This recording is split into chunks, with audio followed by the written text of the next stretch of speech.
Bonjour à tous, ici Julien Petit. Fan de voitures, bienvenue sur ma chaîne.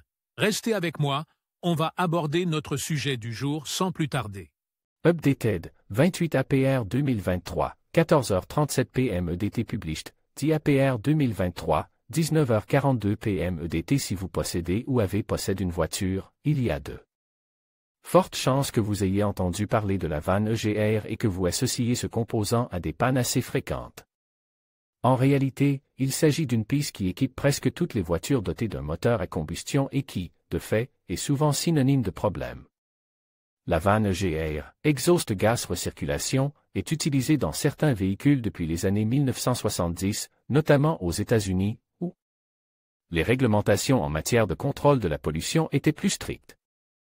La fonction de la soupape EGR est de recirculer une partie des gaz d'échappement dans l'admission, c'est-à-dire de réintroduire la fumée de la combustion du moteur dans les cylindres afin de réduire les émissions d'oxyde d'azote, NOx. Qu'est-ce que la vanne EGR dans une voiture?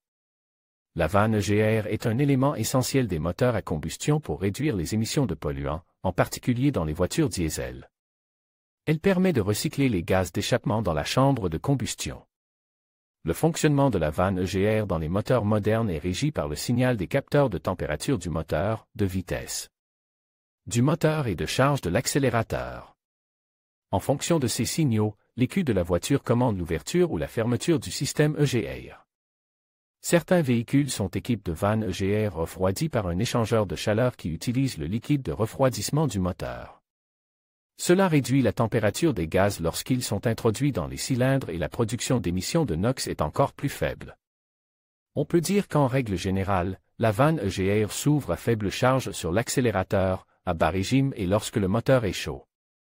Elle n'agit généralement pas lorsque le moteur est froid ou lorsque le moteur a besoin de plus de puissance, car son propre fonctionnement entraîne une légère perte de puissance. Le fonctionnement de la vanne EGR réduit donc la puissance du moteur. Plus l'air entrant dans le moteur est froid et plus il contient d'oxygène, plus les explosions sont puissantes et donc plus le véhicule est performant. En fait, l'un des défauts résultant de l'EGR est l'accumulation de dépôts de carbone. C'est le plus courant et il se produit surtout dans les moteurs diesel, qui sont plus enclins à créer ce type de problème. Ces saletés peuvent s'accumuler dans la vanne EGR et la bloquer, provoquant les problèmes mentionnés si elle reste ouverte ou un excès de gaz si elle reste fermée. Que faire en cas de défaillance du système EGR? Elle peut être défaillante parce qu'elle reste ouverte, ce qui signifie que l'air entrant dans le moteur est toujours mélangé au gaz d'échappement, entraînant une perte de performance, une augmentation de la consommation de carburant, d'éventuels à-coups à elle. Accélération et une quantité de fumée plus importante que nécessaire à l'échappement.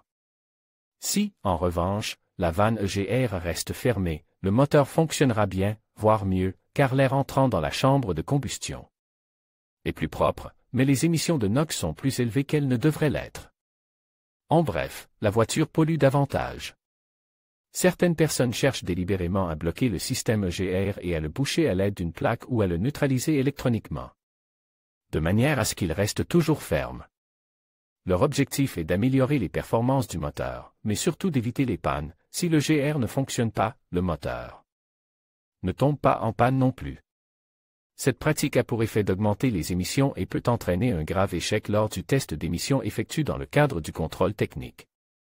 Le problème est que le remplacement d'un EGR casse par un nouveau n'est pas bon marche et, en cas de conduite avec un EGR bouche, l'échec peut être encore plus grave.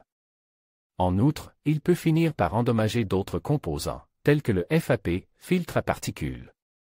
Vous pourriez être intéressé par